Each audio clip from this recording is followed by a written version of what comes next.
आज के लेक्चर में आप सभी का स्वागत है। आज के लेक्चर में हम एक बहुत ही इम्पोर्टेंट टॉपिक के बारे में बात करेंगे, जो है फ्रैंकिंग मशीन के बारे में। फ्रैंकिंग मशीन क्यों उपयोग की जाती है, कैसे उपयोग की जाती है, लाइसेंस कौन देता है, बहुत सारी इंपॉर्टेंट चीज़ें फ्रैंकिंग मशीन के बारे में आज की वीडियो में करेंगे।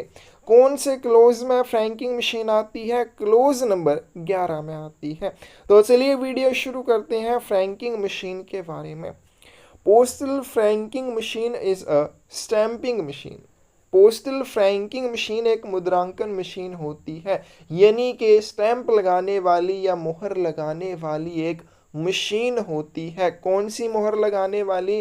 तो जैसे हमने पिछली वीडियो में भी किया था कि किसी भी डाक वस्तु के लिए जब आप पोस्टेज चार्जेस का भुगतान देते हैं, आपके पास दो तीन ऑप्शंस होती हैं चार्जेस का भुगतान करने के लिए। वो कौन कौन सी ऑप्शंस थी? आप पोस्टेज स्टैंप्स का यूज़ कर सकते हैं, या फिर आप फ्रैंकिंग मशीन के इम्प्रेशन का यूज़ भी कर सकते हैं। तो ये हमने किया था। तो कैसे यूज़ करेंगे वो हम आज की वीडियो में करेंगे। तो पोस्टल फ्रैंकिंग मशीन एक स्टैंपिंग मशीन होती है। इसके माध्यम से आप एक इम्प्रेशन लगा सकते हैं आर्टिकल के ऊपर, और जो इम्प्रेशन आपके द्वारा लगाई जाएगी वो पोस्टेज चार्जेस के भुगतान के रूप में स्वीकार की जाती है। तो पोस्टल फ्रैंकिंग मशीन क्या हो जाएगी? एक स्टैंपिंग मशीन है, मुद्रांकन मशीन है। It is intended to stamp impressions of dies of approved design on private and official postal articles in payment of postage and postal fees. Franking machine का उद्देश्य क्या होता है? जब भी आप डाक शुल्क का भुगतान फ्रैंकिंग मशीन के इम्प्रेशन के माध्यम से करते हैं, तो इसका उद्देश्य होता है निजी आधिकारिक डाक लेखों पर अनुमोदित डाइस की छापों को मुद्रित करना। डाइस क्या होती हैं? तो फ्रैंकिंग मशीन की जो इम्प्रेशन लगाई जाती है, इम्प्रेशन लगाने के लिए इसमें डाइस का यूज़ किया जाता है। तो हम आगे करेंगे। तो फ्रैंकिंग मशीन का क्या उद्देश्य होता है? जब भी आप डाक शुल्क का भुगतान फ्रैंकिंग मशीन के माध्यम से करेंगे, तो इसके लिए आप चाहे प्राइवेट आर्टिकल है चाहे कोई ऑफिशियल आर्टिकल है, दोनों तरह की डाक वस्तुओं के लिए आप इसका यूज़ कर सकते हैं। तो निजी आधिकारिक डाक लेखों पर अनुमोदित डाइस की छापों को मुद्रित करना इसका उद्देश्य होता है। A commission of 3% is permitted on value of Franks used. इस्तेमाल किए गए फ्रैंक के मूल्य पर 3% कमीशन की अनुमति होती है। There are two types of franking machine. अब जो फ्रैंकिंग मशीन होती है ये दो प्रकार की होती है, कंफ्यूज नहीं होना है। फ्रैंकिंग मशीन के लाइसेंस 3 प्रकार के होते हैं, फ्रैंकिंग मशीन 2 प्रकार की होती है। कौन कौन से प्रकार हैं? एक होती है इलेक्ट्रॉनिक फ्रैंकिंग मशीन, दूसरी होती है रिमोटली मैनेज्ड फ्रैंकिंग मशीन। तो इनकी फुल फॉर्म आपने अच्छे से याद करनी है, RMFM, remotely managed franking machine, और EFM क्या हो जाएगी? Electronic franking machine. जो इलेक्ट्रॉनिक फ्रैंकिंग मशीन है no only for departmental use, अब ये केवल विभागीय उपयोग में है, इसके अलावा कोई और इसका उपयोग नहीं करता है। तो सबसे पहले हम देखते हैं इलेक्ट्रॉनिक फ्रैंकिंग मशीन के बारे में। तो इलेक्ट्रॉनिक फ्रैंकिंग मशीन की जो इम्प्रेशन होती है वो रेड कलर में होती है। जब भी आप डाक शुल्क का भुगतान इलेक्ट्रॉनिक फ्रैंकिंग मशीन के माध्यम से करेंगे, आर्टिकल के ऊपर जो इसकी इम्प्रेशन लगाई जाएगी उसका रंग कौन सा होगा? लाल रंग होगा। It's impression contains 2 dice. इसकी इम्प्रेशन में 2 डाइस होती हैं। कौन कौन सी डाइस होती हैं? एक वैल्यू डाई और दूसरी होती है लाइसेंस डाई। बहुत ही महत्वपूर्ण है, ये पूछा जाता है कि फ्रैंकिंग की जो इम्प्रेशन लगाई जाती है उसमें कौन कौन सी डाइस शामिल होती हैं। तो इसमें वैल्यू डाई और लाइसेंस डाई 2 डाइस होती हैं। Articles franked with this machine can be posted at maximum 2 offices which are specified by divisional head in the license, one post office and one RMS office। जब भी आप electronic franking machine के माध्यम से किसी भी आर्टिकल के लिए पोस्टेज चार्जेस का भुगतान करते हैं, तो उस आर्टिकल को आप मैक्सिमम 2 कार्यालयों में पोस्ट कर सकते हैं। और ये जो 2 कार्यालय होंगे डिविजनल हेड यानी कि सुपरिटेंडेंट के द्वारा लाइसेंस में निर्दिष्ट किए जाएंगे। जब भी फ्रैंकिंग मशीन के लिए लाइसेंस दिया जाता है, उस लाइसेंस में 2 डाकघर निर्दिष्ट किए जाते हैं कि आपने जो भी आर्टिकल्स को फ्रैंक करना है उनको कौन कौन से 2 कार्यालयों में आप पोस्ट कर सकते हैं। तो यहाँ पे एक पोस्ट ऑफिस होगा और दूसरा आरएमएस ऑफिस होगा। इन 2 कार्यालयों में इलेक्ट्रॉनिक फ्रैंकिंग मशीन के माध्यम से इंप्रेस किए हुए लेखों को पोस्ट किया जा सकता है। दूसरी मशीन के बारे में बात करते हैं RMFM, जिसकी फुल फॉर्म होती है remotely managed franking machine. India Post has launched RMFS remotely managed franking machine system from 16th August 2010। तो जो फ्रैंकिंग मशीन का सिस्टम था, remotely managed franking machine system था, इसकी शुरुआत इंडिया पोस्ट के द्वारा कब की गई? 16/8/2010 को की गई। From 1 July 2013 only the articles franked through DigiFrank Plus machine are accepted from private franking machine users। तो जैसे हमने ऊपर ही किया कि जैसे फ्रैंकिंग मशीन है वो 2 प्रकार की होती है।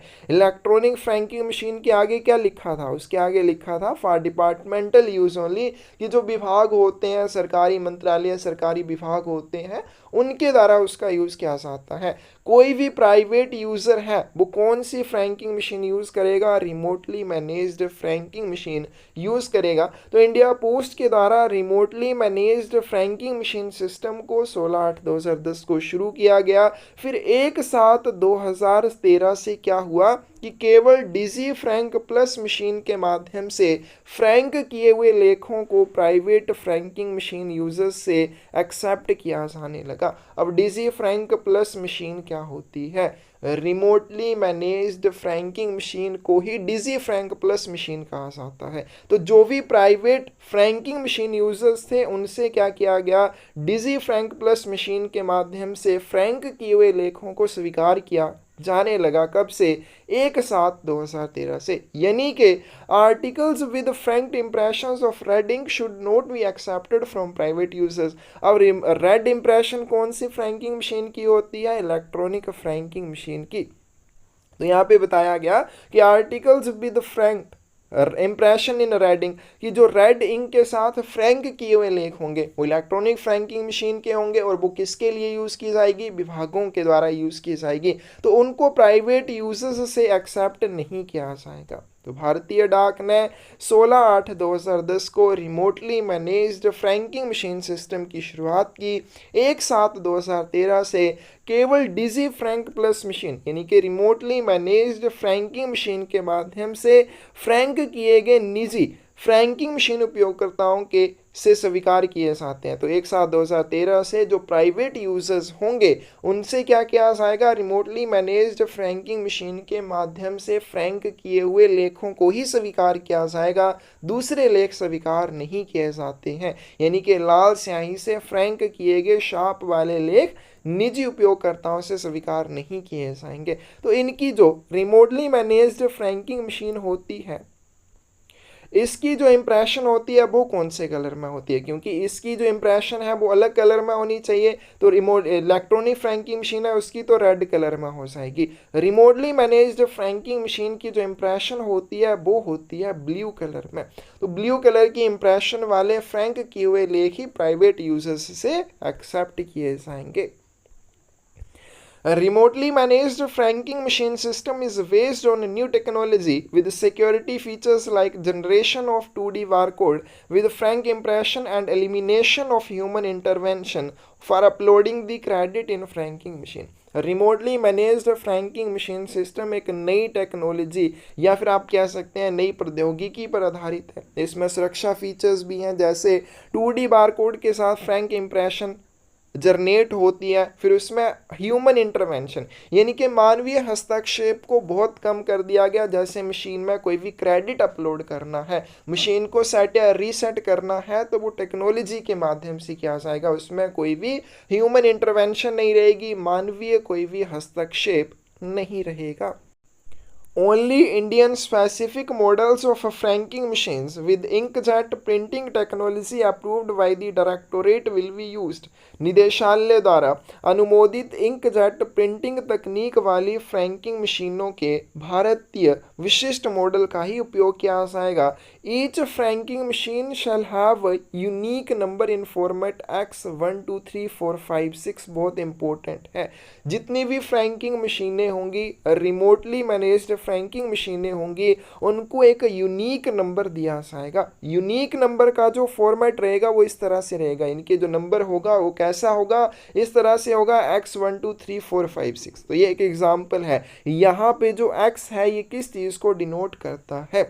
x denotes the initials of the original equipment manufacturer. सबसे पहले आपको OEM की फुल फॉर्म याद रखनी है, ओरिजिनल इक्विपमेंट मैन्युफैक्चरर. तो प्रत्येक फ्रैंकिंग मशीन को एक नंबर दिया जाता है. नंबर के फॉर्मेट में जो पहला अक्षर होता है वो क्या होता है, ओरिजिनल इक्विपमेंट मैन्युफैक्चरर के हस्ताक्षर या इनिशियल्स को डिनोट करता है. जैसे कि अगर F से किसी भी फ्रैंकिंग मशीन का नंबर शुरू है तो वो किस चीज़ को दर्शाएगा. तो F फॉर किसके लिए आ जाएगा, यहाँ पे F आपके पास आ जाएगा Franco type पोस्टालिया.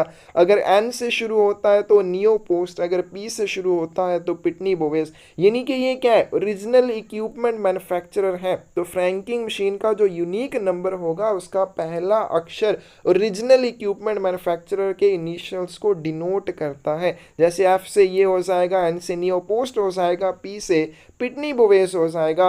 And 6 numeric digit indicate serial number of the machine. और जो उसके आगे 6 ये डिजिट आएंगे ये किस चीज़ को डिनोट करेंगे, उस मशीन की क्रम संख्या को डिनोट करेंगे.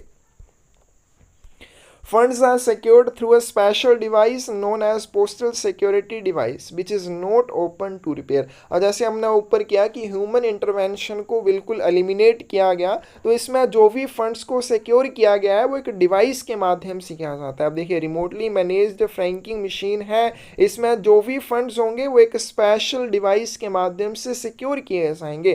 कौन सी डिवाइस है, पोस्टल सिक्योरिटी डिवाइस इसको कहा जाता है, जिसको रिपेयर के लिए भी नहीं खोला जाता है. There is no requirement of mechanical seals on franking machines. तो इसलिए फ्रैंकिंग मशीनों पर मैकेनिकल सील की भी कोई आवश्यकता नहीं होती है क्योंकि इनको खोला नहीं जाएगा. Each manufacturer of franking machines will have its own centrally located remotely managed franking server in India, catering to the network of all its franking machines installed throughout the India. Franking मशीनों के प्रत्येक निर्माता के पास भारत में अपना स्वयं का केंद्रीय रूप से स्थित रिमोटली मैनेज्ड फ्रैंकिंग सर्वर होगा. और ये सर्वर क्या करेगा, भारत में उस मैन्युफैक्चरर के द्वारा जितनी भी फ्रैंकिंग मशीनें उपलब्ध करवाई गई हैं उन सभी को नेटवर्क उपलब्ध करवाएगा. All remotely managed franking machine manufacturers server will dial Department of Post server 3 times every day for exchanging information on funds deposited, funds downloaded and uploading of reports etc. in respect of their franking machines. तो जितने भी franking machine remotely managed franking machine के क्या होंगे, उपयोग करता होंगे, server अपने फ्रैंकिंग मशीनों के संबंध में जमा किए गए धन, डाउनलोड किए गए या रिपोर्ट अपलोड करने आदि के बारे में जानकारी के आदान प्रदान के लिए हर दिन 3 बार विभाग के सर्वर को डायल करेंगे. The credit will be uploaded in franking machine on its dialing to remotely managed franking system server for the purpose. तो इस उद्देश्य के लिए क्या किया जाएगा, remotely managed franking machine system server पर डायल करने पर फ्रैंकिंग मशीन में क्रेडिट जो अपलोड हो जाएगा. मीटर्स विल बी सेट और रीसेट ऑटोमेटिकली. जो इसके मीटर होंगे वो खुद ही सेट और रीसेट हो जाएंगे विदाउट एनी ह्यूमन इंटरवेंशन. तो इसमें कोई भी मानवीय हस्तक्षेप नहीं रहेगा, ऑटोमेटिक ही सारा काम होता जाएगा. The credit can be uploaded only if the same is available with remotely managed franking server. तो इसमें जो भी क्रेडिट है वो तभी अपलोड होगा जब रिमोटली मैनेज्ड फ्रैंकिंग सर्वर के पास उपलब्ध होगा. Each machine have to necessarily dial its remotely managed franking system server at least once in 30 days. प्रत्येक मशीन को 30 दिनों में कम से कम एक बार अपने remotely managed franking system server को डायल करना होगा। अगर वो ऐसा नहीं करते हैं, if no uploading of credit is required, otherwise machines will be automatically blocked. अगर वो ऐसा नहीं करते हैं, अगर अब देखिए उसमें अगर कोई भी क्रेडिट अपलोड आपको नहीं करना है, तब भी आपको 30 दिनों में कम से कम एक बार remotely managed franking system server को डायल करना होगा। अगर आप ऐसा नहीं करते हैं तो remotely managed franking machine automatically अवरुद्ध हो जाएगी, ब्लॉक हो जाएगी। फिर उसके बाद वो कैसे काम करना शुरू करेगी, जब आप उसको दोबारा से remotely managed franking system server पे डायल करेंगे।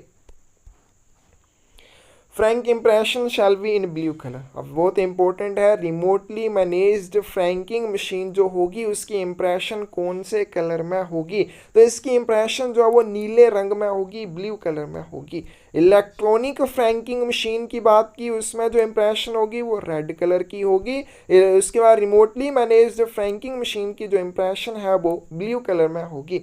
And will indicate class of article. तो जो इम्प्रेशन लगाई जाती है उसमें क्या क्या चीज़ें दर्शाई जाती हैं, तो क्लास ऑफ आर्टिकल, किस श्रेणी का वो लेख है, pin code, authentication code, date of frank, कौन सी तारीख को फ्रैंक किया जा रहा है, mail item number, licence identifier number, frank value और 2D बारकोड, ये सारी चीज़ें फ्रैंक इंप्रेशन जो लगाई जाती है रिमोटली मैनेज्ड फ्रैंकिंग मशीन के माध्यम से, उसके माध्यम से ये सारी चीज़ों को इंडिकेट किया जाता है।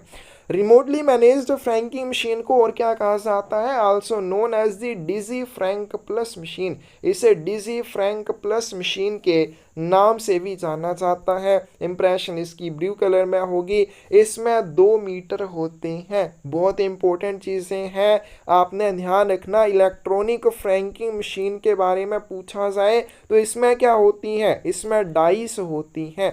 रिमोटली मैनेज्ड फ्रैंकिंग मशीन में क्या होता है, इसमें मीटर होते हैं, इसमें डाइस नहीं होती। दोनों में अलग अलग है। इलेक्ट्रॉनिक फ्रैंकिंग मशीन में डाइस होती हैं, लाइसेंस डाई और value die. Remotely managed franking machine में मीटर होते हैं, असेंडिंग मीटर और डिसेंडिंग मीटर। तो its impression contains 2 meter. Remotely managed franking machine की इंप्रेशन में 2 मीटर होते हैं, एक असेंडिंग दूसरा descending. Its impression has contained single और 2D बारकोड। इसकी इम्प्रेशन में संयुक्त सिंगल या 2D बारकोड होता है।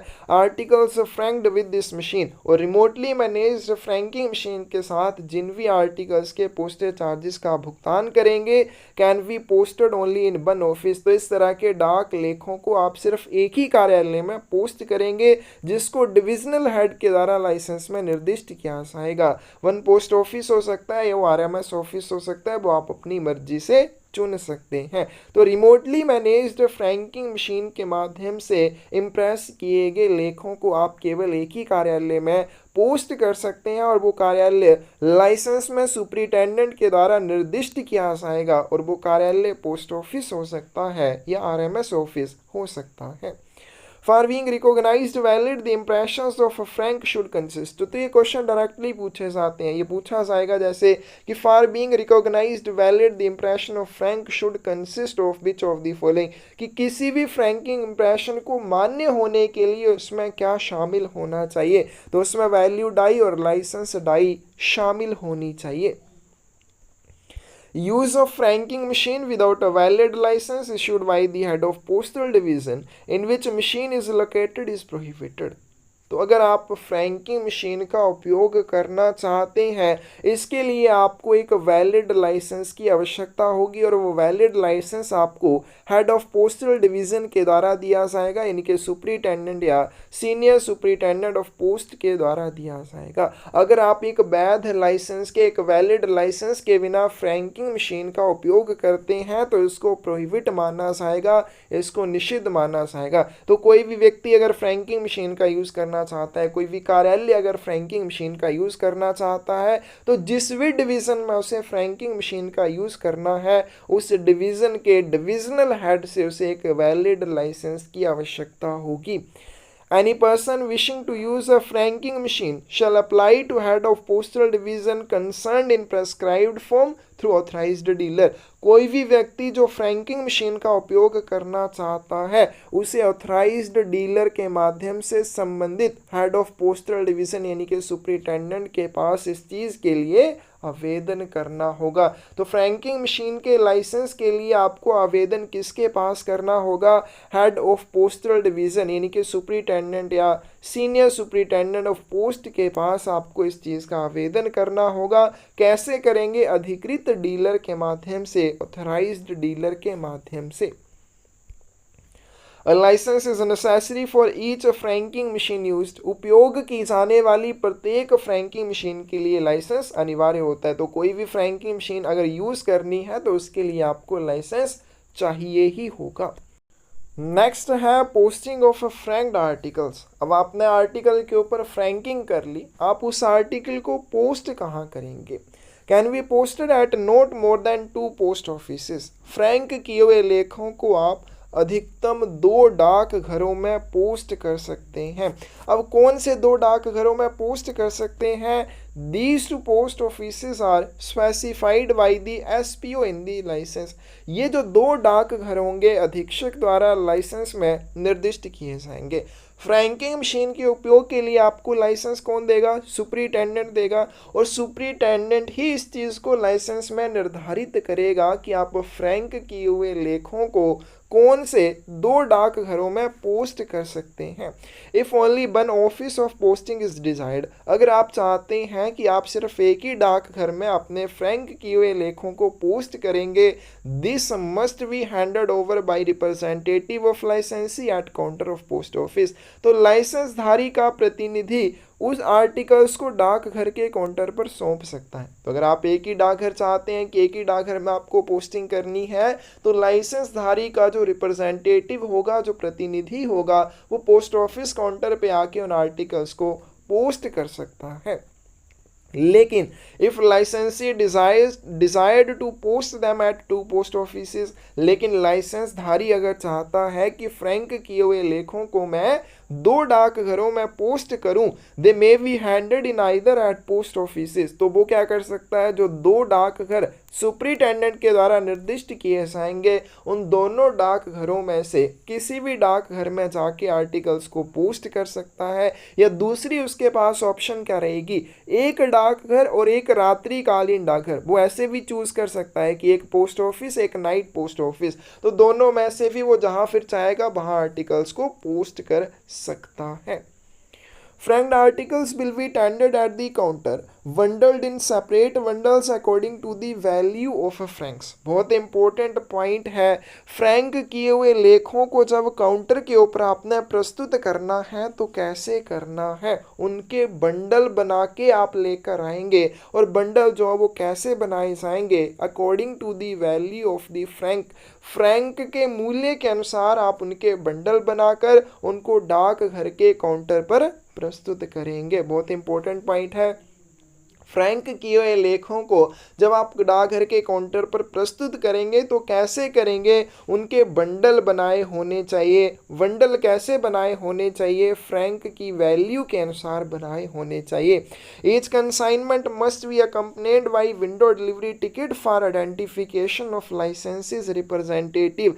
जितनी भी खेप कंसाइनमेंट या जितने भी आप बंडल पोस्ट ऑफिस में लेकर आएंगे, जैसे आपने मान लीजिए एक बार पोस्टिंग करने के लिए आए तो आप 5 बंडल बनाकर लेकर आए, उन बंडलों के साथ और क्या होना चाहिए? लाइसेंस धारी के प्रतिनिधित्व की पहचान के लिए विंडो डिलीवरी टिकट साथ में होनी चाहिए। तो ये जो विंडो डिलीवरी टिकट होती है ये भी लाइसेंस देते समय साथ में ही दी जाती है। किस चीज़ के लिए होती है? लाइसेंस धारी का जो प्रतिनिधित्व करता है उसकी पहचान के लिए होती है। तो लाइसेंस धारी की पहचान के लिए विंडो डिलीवरी टिकट दी जाती है जो आपको प्रत्येक कंसाइनमेंट के साथ लेके आनी होती है। With last dispatch of day or on closed business hours, the licensee will be required to tender at post office of posting a daily docket duly filled in, signed and dated. जब दिन का last प्रेषण किया जाएगा, अंतिम प्रेषण किया जाएगा, या जब काम काज के पोस्ट ऑफिस के घंटे समाप्त होंगे, उस समय लाइसेंस धारी को पोस्टिंग कार्यालय में प्रस्तुत होना होगा। क्या जो लाइसेंसधारी है उसको पोस्ट ऑफिस में कब प्रस्तुत होना होता है? जब वो पोस्ट ऑफिस में अपना लास्ट डिस्पैच भेजता है। जैसे हो सकता है लाइसेंसधारी क्या करता है, एक दिन में 5 या 6 बार पोस्टिंग करता है, तो जब वो लास्ट पोस्टिंग करेगा, आर्टिकल्स को लास्ट में डिस्पैच करेगा, उस पोस्टिंग के समय उसको डाकघर में प्रस्तुत होना होगा। अगर उस समय नहीं होता है तो उसको जब पोस्ट ऑफिस के बिजनेस आवर्स क्लोज होंगे, उन बिजनेस आवर्स के दौरान उसे पोस्ट ऑफिस में प्रस्तुत होना होगा और उसको क्या करना होगा, डेली डॉकेट भरना होगा। पोस्ट ऑफिस में आके उसे दैनिक डॉकेट भरना होगा, उसके ऊपर हस्ताक्षर करने होंगे और उसको दिनांकित करना होगा। तो कब उसको डाकघर में प्रस्तुत होना होगा? With last dispatch of day, दिन के अंतिम प्रेषण के समय या पोस्ट ऑफिस के बिजनेस आवर्स की क्लोजिंग के समय उसे पोस्ट ऑफिस में प्रस्तुत होना होगा और डेली डॉकेट को भरना होगा, हस्ताक्षरित और दिनांकित करना होगा। Franking impressions recorded on postal articles should not be interfered with in any way. Frank impression जो भी आर्टिकल के ऊपर आप लगाएंगे उसमें किसी भी तरह का हस्तक्षेप नहीं होना चाहिए। अब मान लीजिए एक आर्टिकल है, इसके ऊपर मैंने एड्रेस लिखा, यहाँ पे मैंने प्राप्तकर्ता का एड्रेस लिख दिया, यहाँ पे प्रेषक का एड्रेस लिख दिया, फिर यहाँ पे मैंने मान लीजिए ऊपर लिख दिया कि ये रजिस्टर्ड आर्टिकल है। तो जब भी फ्रैंकिंग इम्प्रेशन लगानी है, मुझे ये ध्यान रखना है कि जो भी आर्टिकल के ऊपर चीज़ें लिखी हुई हैं उन सभी से वो थोड़ी सी अलग हो, उसमें किसी और चीज़ का हस्तक्षेप नहीं होना चाहिए। Impressions should B of bright red colour, clear, distinct and should not overlap. तो जो इम्प्रेशन होगी वो चमकीले लाल रंग की होनी चाहिए, साफ और स्पष्ट होनी चाहिए और ओवरलैप नहीं होनी चाहिए। बहुत सारे अभी अगर आपने पहली बार ये पढ़ा है तो आपको यहाँ पे कन्फ्यूज़न नहीं होगा, लेकिन अगर आप बार बार इसको पढ़ रहे हैं, आपने पहले एग्ज़ाम दिया है, तो ये कन्फ्यूज़न ज़रूर आपको होगा कि फ्रैंकिंग की जो इम्प्रेशन है वो कौन से कलर की होगी, रेड या ब्लू। दोनों ही आंसर आपके पास ठीक है और जब भी ये क्वेश्चन आता है हमेशा इसको कैंसिल किया जाता है। अगर आपसे पूछा जाएगा सेपरेटली इलेक्ट्रॉनिक फ्रैंकिंग मशीन की इम्प्रेशन क्या होगी, तब रेड है। अगर रिमोटली मैनेज्ड फ्रैंकिंग मशीन की पूछा जाएगा तो ब्लू आ जाएगी। दोनों ही यूज़ में है तो दोनों ही इम्प्रेशंस जो है, दोनों रंगों की इम्प्रेशन क्या होंगी, ठीक होंगी। तो इसमें आपने ध्यान रखना है, इसके लिए आपको चिंता नहीं करनी है। इम्प्रेशन जो है वो bright red colour, clear, distinct and overlap नहीं होनी चाहिए। As possible impression should be at the right hand top corner of address side of article itself or on address wrapper or an address label firmly attached to it। अब जब भी franking impression लगाई जाएगी, जहां तक संभव हो कहाँ पे लगाई जाएगी, right hand top corner of address side. Address side कौन सी साइड होगी, जहां पर प्राप्तकर्ता का पता लिखा होगा। तो हमने किया कि जैसे आप आर्टिकल्स के ऊपर डाक टिकट लगाते हैं, किसी भी डाक वस्तु के लिए पोस्टेज चार्जेस का भुगतान करते समय अगर आप पोस्टेज स्टैम्प्स का यूज़ करते हैं तो डाक टिकट कहाँ लगाए जाते हैं, राइट हैंड टॉप कॉर्नर में लगाए जाते हैं। उसी तरह से सेम फ्रैंकिंग इम्प्रेशन क्यों लगाई जाती है, पोस्टेज चार्जेस का भुगतान करने के लिए, तो इसको भी यहीं पर लगाया जाता है जहाँ पे डाक टिकट लगाए जाते हैं। क्योंकि आप फ्रैंकिंग मशीन का यूज़ कर रहे हैं, उसकी इम्प्रेशन लगा रहे हैं, तो डाक टिकट नहीं लगेंगे, उसकी जगह पे फ्रैंक इम्प्रेशन लगेगी। तो जहाँ तक पॉसिबल हो आपको right hand top corner of address side के ऊपर फ्रैंकिंग इम्प्रेशन को लगाना चाहिए। Franking is allowed up to any amount. Franking किसी भी राशि तक की जा सकती है। एक आर्टिकल के ऊपर आपने पोस्टेज चार्जेस जितने मर्जी देने हो, आप फ्रैंकिंग इम्प्रेशन उतनी ही वैल्यू की लगा सकते हैं। इसमें कोई भी लिमिट नहीं है कि आप 50 रुपये 100 रुपये तक ही इसका यूज़ कर सकते हैं, इसमें कोई भी लिमिट नहीं है। There may be more than one impressions of value die but only one impression of licence die on an article. ये भी बहुत इंपॉर्टेंट पॉइंट है। जब भी आप किसी आर्टिकल के ऊपर फ्रैंक इम्प्रेशन लगाएंगे, हमेशा ध्यान रखेंगे उस आर्टिकल के ऊपर जो लाइसेंस डाई की इम्प्रेशन होगी वो सिर्फ एक ही बार लगनी चाहिए। तो जब भी किसी आर्टिकल के ऊपर फ्रैंक इम्प्रेशन लगेगी, लाइसेंस डाई की केवल एक ही इम्प्रेशन लगी होनी चाहिए। और वैल्यू डाई की अगर आवश्यकता हो तो एक से ज़्यादा इम्प्रेशंस उसके ऊपर लगाई जा सकती है। Machine franked articles posted in letter boxes will be treated as unpaid articles।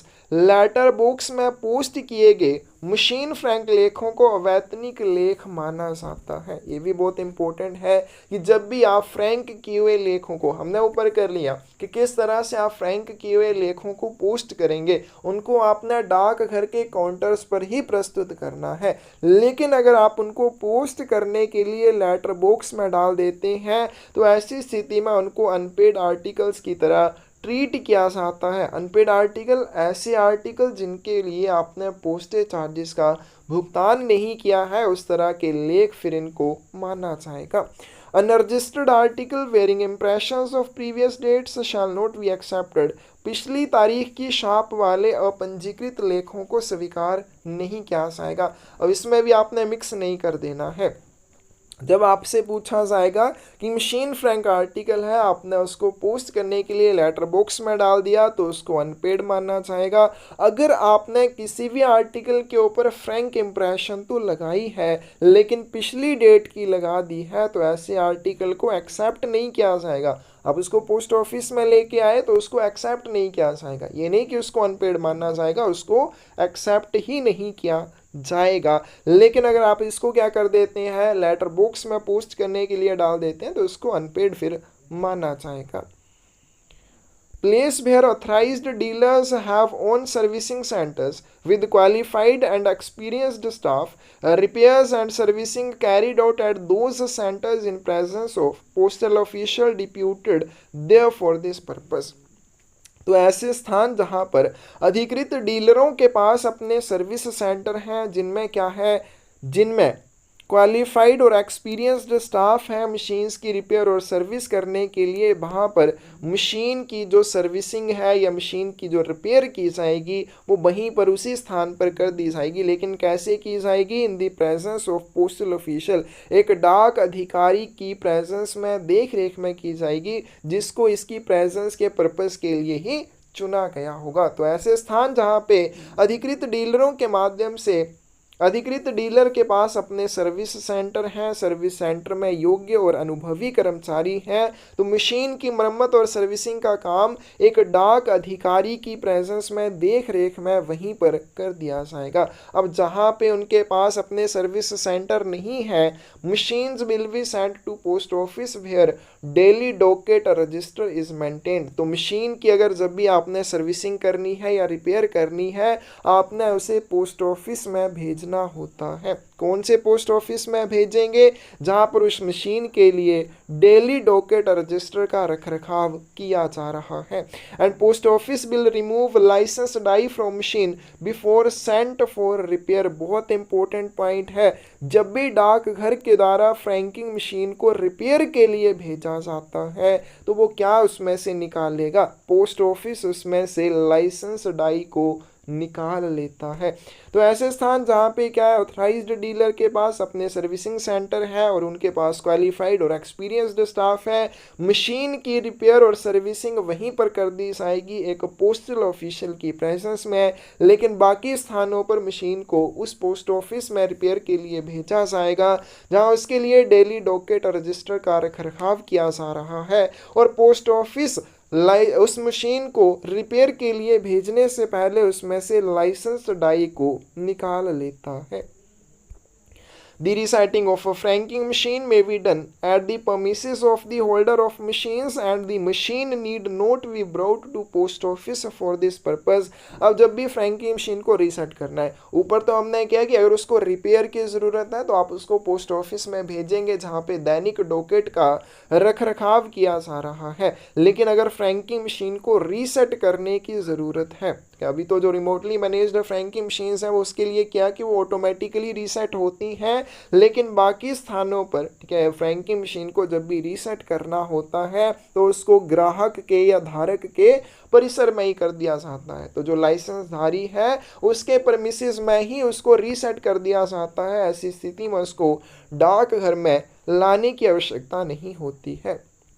If any discrepancy in the meter is noticed, the licensee shall immediately stop using of the franking machine and take it to the post office for setting it right। तो अगर franking machine के metre में कोई भी discrepancy यानी कि कोई भी विसंगति पाई जाती है, कुछ भी उसमें गड़बड़ है, तो ऐसी स्थिति में उसका उपयोग तुरंत रोक दिया जाना चाहिए और उसको ठीक करने के लिए पोस्ट ऑफिस में लाया जाना चाहिए।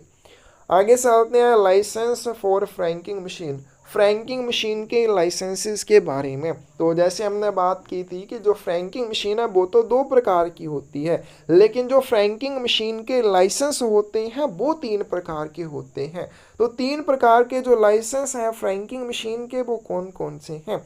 एक आ जाएगा इंडिविजुअल, दूसरा आ जाएगा कमर्शियल, तीसरा आ जाएगा डिपार्टमेंटल। ये तीन तरह के लाइसेंस होते हैं। इनके लिए अगर आपने आवेदन करना है तो इंडिविजुअल और कमर्शियल लाइसेंस के लिए ऑनलाइन आवेदन किया जा सकता है। डिपार्टमेंटल या विभागीय लाइसेंस के लिए आपको काउंटर के ऊपर ही आवेदन करना होगा। ऑनलाइन जो आवेदन किए जाएंगे इंडिविजुअल या कमर्शियल मशीन्स के लिए वो हेड ऑफ डिवीज़न इनके सुपरिटेंडेंट के पास किए जाएंगे। डिपार्टमेंटल लाइसेंस के लिए जो आवेदन किया जाएगा वो काउंटर के ऊपर किया जाएगा और किसके पास होगा? पोस्ट मास्टर जनरल के पास होगा। Franking machine license is issued by the head of postal division, SP or SSP concerned, who reserves himself the right of refusing or cancelling a license without assigning any reason। Franking machine का licence जारी करने का अधिकार किसके पास होता है? Head of postal division के पास होता है, यानी कि सुपरिटेंडेंट या सीनियर सुपरिटेंडेंट ऑफ पोस्ट के पास होता है। कौन सा लाइसेंस? इंडिविजुअल या कमर्शियल? तो इंडिविजुअल या कमर्शियल लाइसेंस जो कि आप आवेदन करेंगे हेड ऑफ डिवीज़न के पास, तो हेड ऑफ डिवीज़न के पास ही ये अधिकार होता है उसको कैंसिल करने का या उसको मना करने का। कि अगर आपने लाइसेंस के लिए आवेदन करना है, आप आवेदन किसके पास करेंगे? सुपरिटेंडेंट या सीनियर सुपरिटेंडेंट के पास करेंगे और उसी के पास अधिकार रहता है कि वो लाइसेंस के लिए आपको मना कर सकता है या बिना कोई कारण बताए लाइसेंस को रद्द भी कर सकता है। Window delivery ticket is for the identification of the licensee's representative. तो ये हमने कर भी लिया कि जो लाइसेंसधारी होगा उसको लाइसेंस देते समय साथ में एक विंडो डिलीवरी टिकट दी जाती है जो कि लाइसेंसधारी के प्रतिनिधित्व की पहचान के लिए होती है, यानी कि उसकी जगह पे जो भी आर्टिकल्स को पोस्ट करने के लिए लेके आएगा उसकी पहचान के लिए विंडो डिलीवरी टिकट होती है। The franking machine must be obtained by the licensee only from the firm authorized by the Director General। तो जो भी फ्रैंकिंग मशीन आपने लेनी है वो कहाँ से लेनी है? डायरेक्टर जनरल के द्वारा निर्धारित की हुई या ऑथराइज या अधिकृत की हुई फर्म से ही लेनी है। Of post and before being brought into use must be shown to the post office. तो जब भी फ्रैंकिंग मशीन आपको चाहिए तो आपने उसको केवल महानिदेशक डाक द्वारा अधिकृत फर्म से ही लेना है और जो लाइसेंस में निर्दिष्ट होनी चाहिए वो फर्म लाइसेंस में भी निर्दिष्ट होगी और इसका उपयोग जब आप करेंगे तो उपयोग करने से पहले आपने इसको पोस्ट ऑफिस में एक बार दिखा देना है। The Director General will not accept any responsibility for any damage done to or repairs required by the franking machine। तो किसी भी फ्रैंकिंग मशीन को अगर मरम्मत की आवश्यकता है, उसको कोई नुकसान होता है तो उसके लिए डायरेक्टर जनरल जिम्मेदार नहीं होता है। हालांकि आपने फ्रैंकिंग मशीन उसी फर्म से लेनी है जो फर्म डायरेक्टर जनरल के द्वारा अधिकृत की जाएगी, लेकिन फ्रैंकिंग मशीन को अगर रिपेयर की ज़रूरत है और अगर उसको कोई नुकसान होता है तो उस चीज़ के लिए डायरेक्टर जनरल जिम्मेदार नहीं होता है। Any arrangements for the maintenance of the machine must be made between the licensee and the firm supplying the machine। Machine के रखरखाव के लिए अगर कोई भी व्यवस्था की जानी है तो लाइसेंसधारी और मशीन सप्लाई करने वाली फर्म के बीच में ही होनी चाहिए। Each machine will be sealed by the supplier before being delivered and post office will affix a lead seal at the bottom। Delivery से पहले प्रत्येक फ्रैंकिंग मशीन को आपूर्तिकर्ता के द्वारा या जो भी सप्लायर होगा उसके द्वारा सील किया जाएगा और फिर जब पोस्ट ऑफिस में आएगी तो पोस्ट ऑफिस उसके नीचे एक शीशे की या लेड सील भी लगाता है। The seal must not be broken or handled in any way by the licensee. लाइसेंसधारी लेड सील के साथ कोई भी छेड़छाड़ नहीं करेगा, उसको तोड़ेगा भी नहीं और उसके साथ किसी भी तरह की छेड़खानी नहीं करेगा। Any change of location of the machine, except in cases of repairs, should be notified to the head of division and office of posting. Franking machine की लोकेशन में अब आपने क्या किया, हेड ऑफ डिवीज़न से लाइसेंस लिया franking machine use करने के लिए, फिर बाद में अगर आपको फ्रैंकिंग मशीन की लोकेशन में कोई भी चेंज करना है, रिपेयर वगैरह करनी है, तब तो उसकी लोकेशन में चेंज होगी, तब कोई बात नहीं। रिपेयर के अलावा जब भी आपको फ्रैंकिंग मशीन की लोकेशन में कोई भी चेंज करनी है, इस चीज़ के बारे में आपको एक हेड ऑफ पोस्टल डिवीज़न को बताना है, दूसरा आपने ऑफिस ऑफ पोस्टिंग को बताना है। ऑफिस ऑफ पोस्टिंग कौन सा हो जाएगा, जहां से आप फ्रैंक किए हुए लेखों को पोस्ट करते हैं। तो इन दोनों जगहों पे आपको क्या करना है, उसकी लोकेशन चेंज के बारे में बताना है। The licensee must at all reasonable times allow an authorized officer of the department to inspect the machine without notice. Licence धारी को बिना किसी सूचना के उचित समय पर अधिकृत अधिकारी को मशीनों के निरीक्षण की अनुमति देनी होगी। यानी कि पोस्टल ऑफिशियल किसी भी समय, विभाग के जो अधिकारी हैं वो किसी भी समय जाके फ्रैंकिंग मशीन की जांच कर सकते हैं और लाइसेंस धारी को इस चीज़ की अनुमति देनी होगी उचित समय पर। ये नहीं को रात को जाकर भी करेंगे, ऐसा नहीं। जो उचित समय होगा उस उचित समय में अगर कोई भी डिपार्टमेंट का अधिकारी उस मशीन की जांच करने के लिए चाहता है तो लाइसेंस धारी को उसके निरीक्षण की अनुमति देनी होगी। Total value of frank impressions should be written in figures in red ink. Frank की छाप या छापों का जो भी टोटल वैल्यू या कुल मूल्य होगा उसको आंकड़ों में लाल स्याही से कट आउट लेवल पर मुद्रित प्रेषक के नाम या पते के नीचे लिखा जाएगा। Franking impression must be of red colour, clear, distinct, otherwise article will be liable to be refused by post office. तो जो आर्टिकल फ्रैंक किए हुए होंगे उनके ऊपर इम्प्रेशन रेड कलर की होनी चाहिए, बिल्कुल क्लियर और डिस्टिंक्ट होनी चाहिए, अदरवाइज पोस्ट ऑफिस उस आर्टिकल को एक्सेप्ट करने से मना कर देगा। Articles bearing franking impressions of previous or later dates will not be accepted. पिछली या अगली तारीख की फ्रैंक छापों वाले लेखों को स्वीकार नहीं किया जाता है। तो ऐसे आर्टिकल जिनके ऊपर आपने फ्रैंकिंग इम्प्रेशन तो लगाई है लेकिन पिछली डेट की अगली डेट की लगा दी है तो उसको एक्सेप्ट नहीं किया जाएगा पोस्ट करने के लिए। Franked articles posted in letter boxes will be treated as unpaid. अब इसको मत ट्रीटेड एज अनपेड कर देना। ऐसे आर्टिकल जिनके ऊपर इम्प्रेशन तो लगाई है लेकिन पिछली डेट की लगा दी है या अगली डेट की लगा दी है तो उसको जब पोस्ट ऑफिस में आप प्रस्तुत करेंगे उसको पोस्टिंग के लिए एक्सेप्ट नहीं किया जाएगा। लेकिन अगर आप आर्टिकल को फ्रैंक किए हुए लेख को पोस्ट करने के लिए लेटर बॉक्स में डाल देते हैं तो उसको अनपेड माना जाएगा, अवैतनिक माना जाएगा। Articles franked by machine must be presented at the post offices specified in the license for dispatch on the day on which the frank is dated। तो मशीन द्वारा फ्रैंक लेखों को प्रेषण के लिए लाइसेंस में निर्दिष्ट किए गए डाकघरों में फ्रैंक की तिथि वाले दिन ही प्रस्तुत करना होगा। यानी कि जिस डेट की इम्प्रेशन आप उस आर्टिकल के ऊपर लगाएंगे उस आर्टिकल को उसी डेट पर पोस्ट ऑफिस में, कौन से पोस्ट ऑफिस में, जो लाइसेंस में निर्दिष्ट होगा उस पोस्ट ऑफिस में आपको प्रस्तुत करना होगा।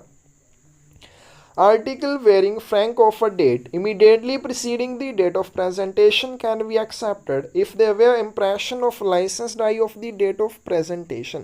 अभी हमने कर लिया कि पिछली डेट की या अगली डेट की जो फ्रैंक किए हुए आर्टिकल होंगे उनको एक्सेप्ट नहीं किया जाएगा। लेकिन ऐसे आर्टिकल जिनके ऊपर आपने इम्प्रेशन लगाई है, कौन सी इम्प्रेशन लगाई है, जिस तारीख को आप आर्टिकल को प्रस्तुत कर रहे हैं उस तारीख से बिल्कुल पिछली तारीख की इम्प्रेशन लगाई हुई है और साथ में जो लाइसेंस डाई की इम्प्रेशन है वो कौन सी डेट की है, डेट ऑफ प्रेजेंटेशन किया है, तो उस आर्टिकल को एक्सेप्ट कर लिया जाएगा। जैसे कि मान लीजिए मैं 15 तारीख को एक आर्टिकल पोस्ट करने के लिए फ्रैंक किया हुआ आर्टिकल है, इसको पोस्ट करने के लिए प्रस्तुत करता हूँ लेकिन इम्प्रेशन जो है वो लगाई है मैंने 14 तारीख की, तो इसको एक्सेप्ट किया जा सकता है अगर लाइसेंस डाई की जो इम्प्रेशन है वो डेट ऑफ प्रेजेंटेशन की, यानी कि लाइसेंस डाई की जो इम्प्रेशन है वो 15 तारीख की है तो उस आर्टिकल को एक्सेप्ट कर लिया जाएगा। Each consignment shall be accompanied by the window ticket which is for the identification of the licenses servant or representative। तो हमने कर लिया कि जब भी लाइसेंस दिया जाता है तो एक विंडो डिलीवरी टिकट भी साथ में दी जाती है जो कि लाइसेंस धारी के या उसके सर्वेंट या रिप्रेजेंटेटिव की पहचान के लिए होती है। Allowance will be made for any impression made in error, गलती से की हुई किसी भी इंप्रेशन के लिए आपको क्या मिल सकती है, अलाउंस मिल सकता है, या उसमें आप कह सकते हैं छूट या मुआवजा मिल सकता है।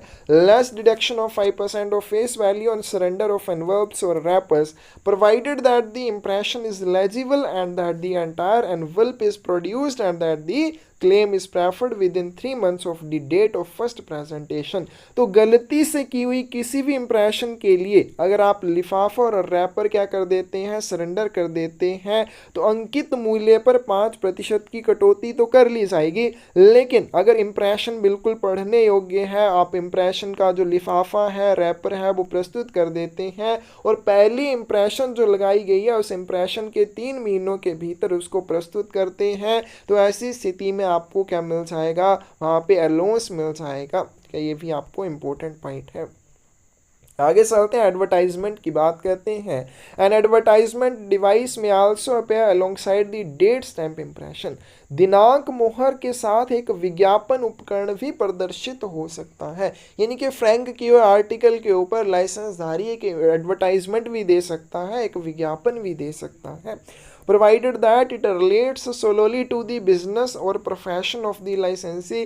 लेकिन शर्त ये है कि ये जो एडवर्टाइजमेंट है लाइसेंसधारी के व्यवसाय या पेशे से संबंधित होनी चाहिए। एडवर्टाइजमेंट तो दे सकता है लेकिन लाइसेंसधारी के व्यवसाय या उसके प्रोफेशन से जुड़ी हुई ये होनी चाहिए।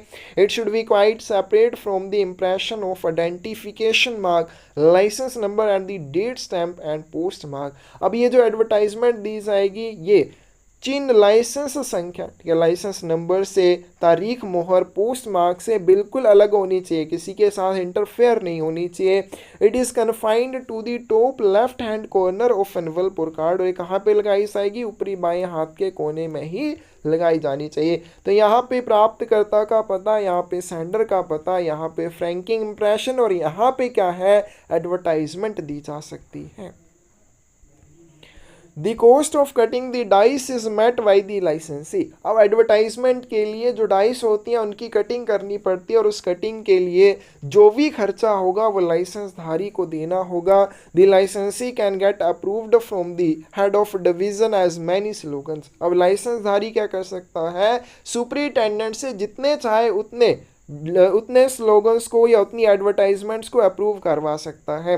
Provided not more than one slogan or advertisement is used in an article, लेकिन शर्त ये है कि एक आर्टिकल के ऊपर एक स्लोगन या एक एडवर्टाइजमेंट दी जाएगी, इससे ज़्यादा नहीं। तो लाइसेंसधारी क्या कर सकता है, जितनी चाहे स्लोगन्स या जितनी चाहे एडवर्टाइजमेंट्स हेड ऑफ डिवीज़न से अप्रूव करवा सकता है, फिर उनमें से कोई भी एक एडवर्टाइजमेंट या एक स्लोगन वो एक आर्टिकल के ऊपर दे सकता है।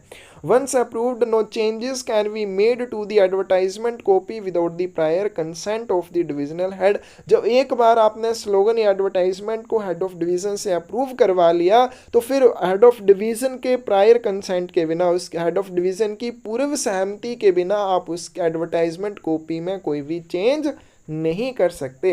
इन the event of breach of any conditions of the licence will be forthwith cancelled by the head of circle. Licence की किसी भी शर्त के उल्लंघन की स्थिति में डाक सर्कल प्रमुख द्वारा लाइसेंस को तत्काल रद्द कर दिया जाएगा।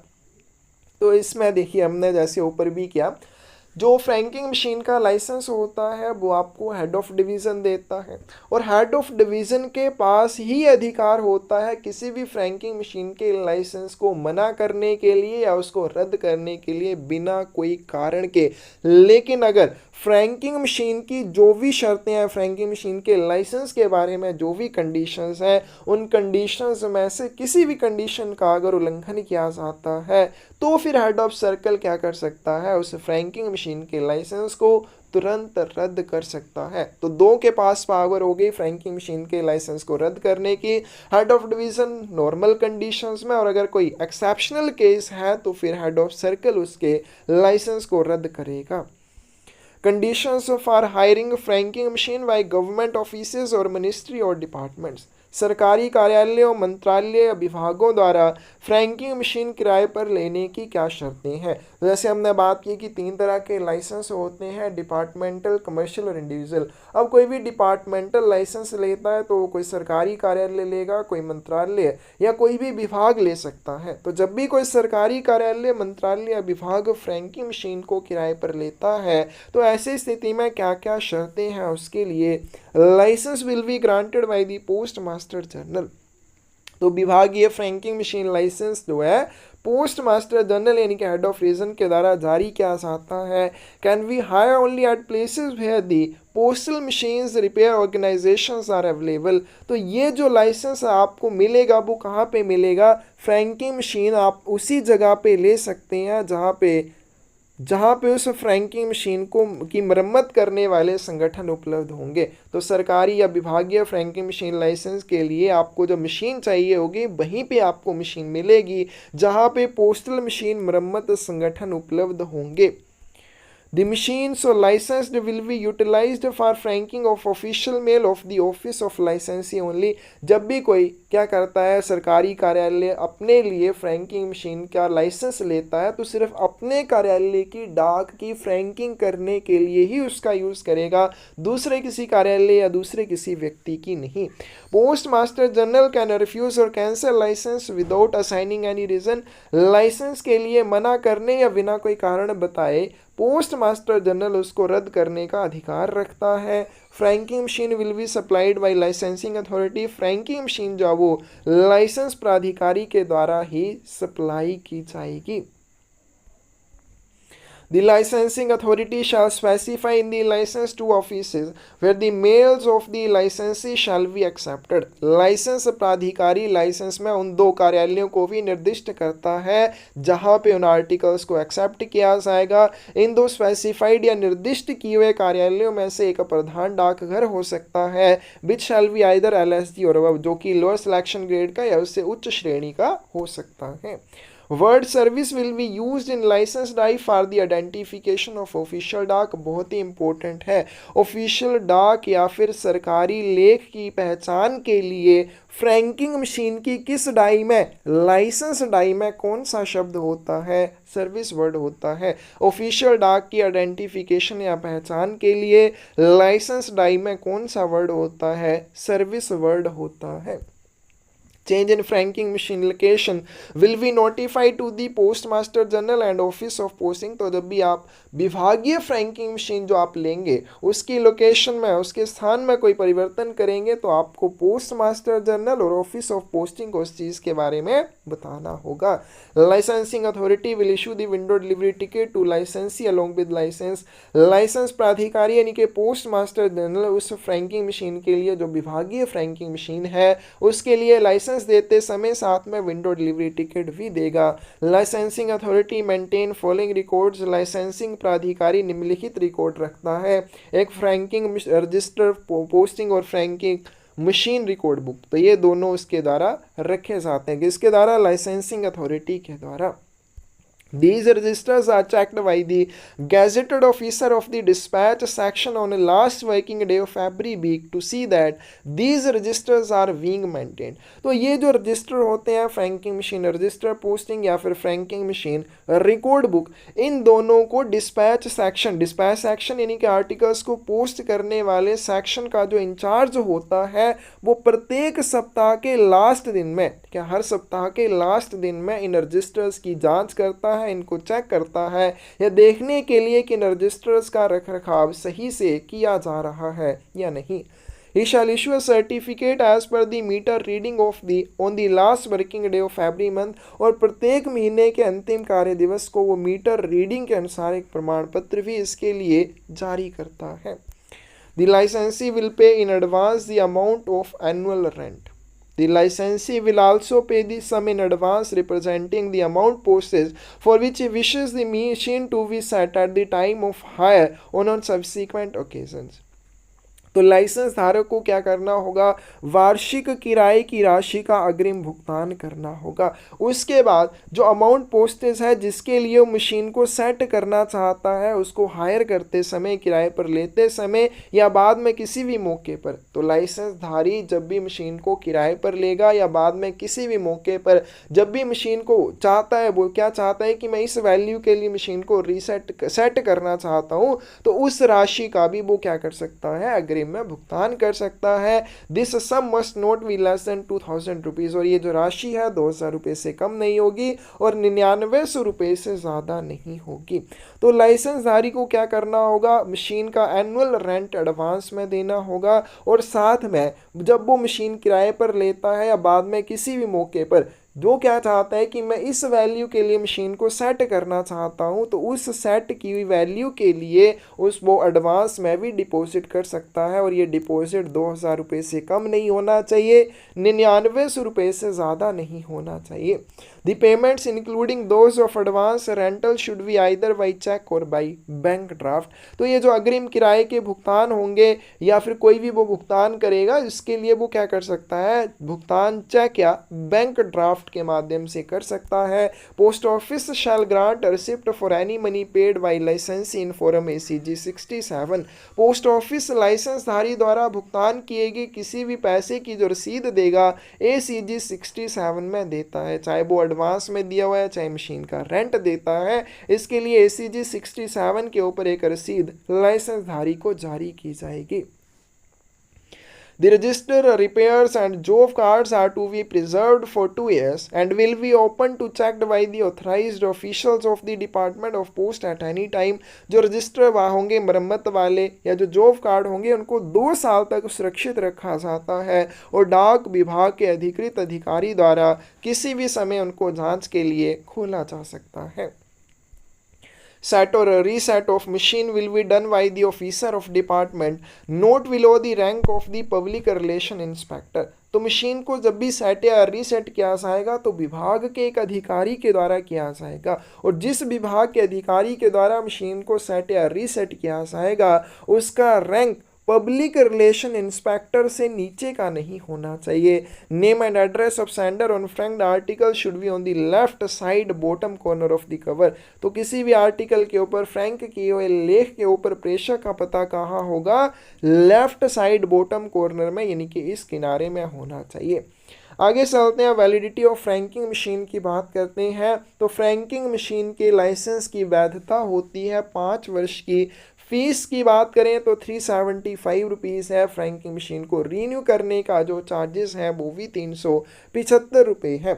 You have to initiate process of licence renewal at least 1 month before expiry date. आपको फ्रैंकिंग मशीन का जब रिन्यूअल करना है तो रिन्यूअल प्रोसेस आपको फ्रैंकिंग मशीन के लाइसेंस की अवधि समाप्त होने से 1 महीने पहले ही आरंभ कर देना है। Renewal fees for expired licence fees, लेकिन अगर आप ऐसा नहीं करते हैं, फ्रैंकिंग मशीन का लाइसेंस एक्सपायर हो जाता है, तो ऐसी स्थिति में उसके लिए आपको 475 रुपीज़ रिन्यूअल फीस के रूप में देने होंगे। Sender of franked articles will bring with him window ticket, 2 copies of SOM, 1 for customer record book and 2nd copy for counter। तो जब भी फ्रैंक लेख भेजने वाला पोस्ट ऑफिस में आएगा तो अपने साथ विंडो टिकट लाएगा, SOM statement of mailing, SOM की 2 कॉपीज अपने साथ लेके आता है। SOM क्या हो जाएगा, स्टेटमेंट ऑफ मेलिंग, जिसमें उसके द्वारा प्रस्तुत किए गए आर्टिकल्स के बारे में जानकारी होगी। एक जो SOM होगी वो रिकॉर्ड बुक के लिए और दूसरी काउंटर पर प्रस्तुत करने के लिए होगी। नेक्स्ट चलते हैं recharge of franking machine. Franking machine के रिचार्ज के बारे में, a minimum amount of 2000 rupees and in multiple of 100 rupees should be recharge at first. जब भी आप शुरुआत में फ्रैंकिंग मशीन का रिचार्ज करेंगे कम से कम 2000 रुपये का आपको करना होगा। 2000 रुपये से ज़्यादा, क्योंकि ये तो कम से कम है, 2000 रुपये से ज़्यादा का अगर आपको करना है 100 रुपीज़ के मल्टीपल में हो जाएगा, जैसे 2100, 2200, 2300 इस तरह से हो जाएगा।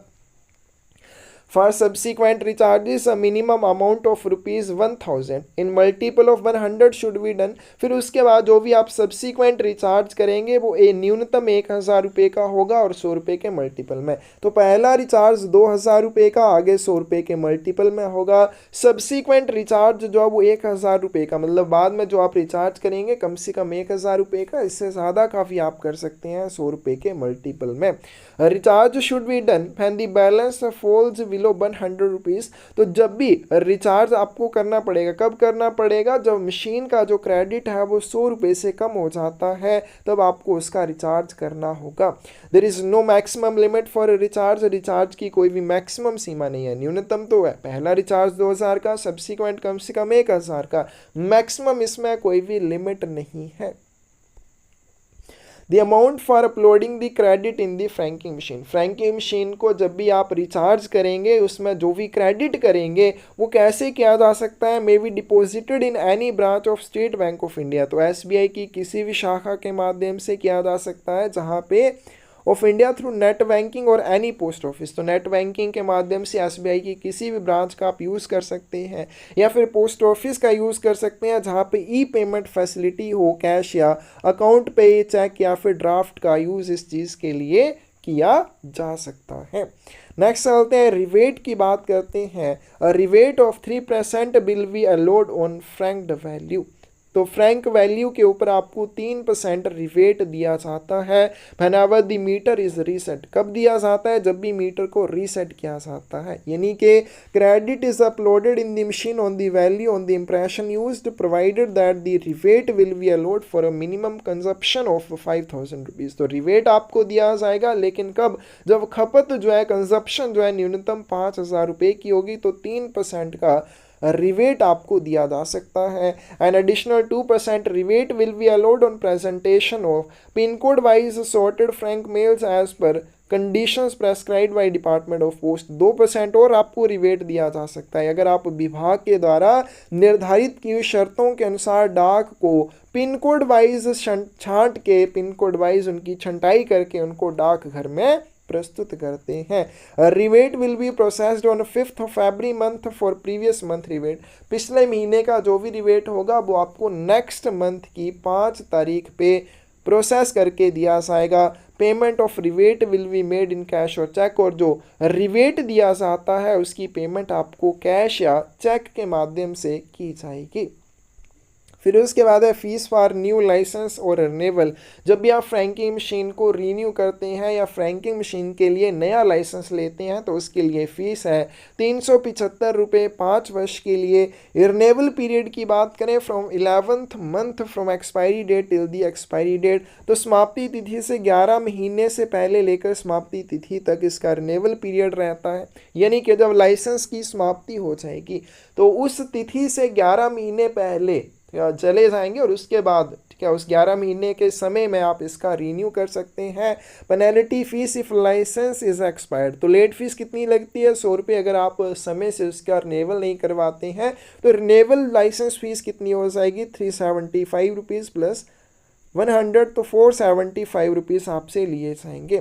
रिन्यूअल पीरियड विद पेनल्टी की बात करें, after expiry 15 days notice is issued to user to renew within 3 months. तो जब एक्सपायर हो जाएगा लाइसेंस तो उसके 3 महीने के भीतर उसको लाइसेंस रीन्यू करने के लिए एक नोटिस भेजा जाएगा। पीरियड ऑफ अप्रूवल और रिजेक्शन की बात करें कि आपका लाइसेंस है वो अप्रूव हुआ या रिजेक्ट हुआ, इस चीज़ के लिए नया लाइसेंस अगर आप लेते हैं तो 14 दिन के भीतर, रीन्यू करते हैं तो 5 दिन के भीतर, और अगर आपका लाइसेंस रिजेक्ट हो जाता है मतलब अप्रूवल या रिजेक्शन मिलनी है तो नए लाइसेंस के लिए 14 दिनों के भीतर, रिन्यूअल आप करते हैं, रीन्यू करते हैं लाइसेंस को तो 5 दिनों के भीतर, और अगर आपकी लाइसेंस को रिजेक्ट कर दिया जाता है तो फीस जो है वो 30 वर्किंग डेज के अंदर अंदर आपको रिफंड कर दी जाएगी।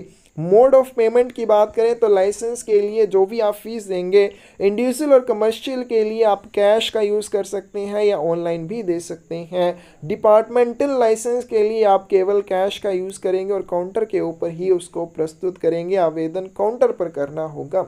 और लाइसेंस कैंसिलिंग अथॉरिटी की बात करें तो लाइसेंस कैंसिलिंग अथॉरिटी है डिविजनल हेड। ये हमने कर लिया कि डिविजनल हेड के पास ये पावर होती है किसी भी फ्रैंकिंग मशीन के लाइसेंस को रद्द करने की या उसके लिए रिफ्यूज़ करने की। और जो सर्कल हेड होता है वो कब उसको कैंसिल कर सकता है, एक्सेप्शनल केसेस में, यानी कि जब भी फ्रैंकिंग मशीन की लाइसेंस की कंडीशंस में कोई भी शर्त का उल्लंघन होता है, कोई भी कंडीशन को तोड़ा जाता है, तो उस स्थिति में सर्कल हेड यानी कि चीफ पोस्ट मास्टर जनरल बिना कोई कारण बताए फ्रैंकिंग मशीन के लाइसेंस को रद्द कर सकता है।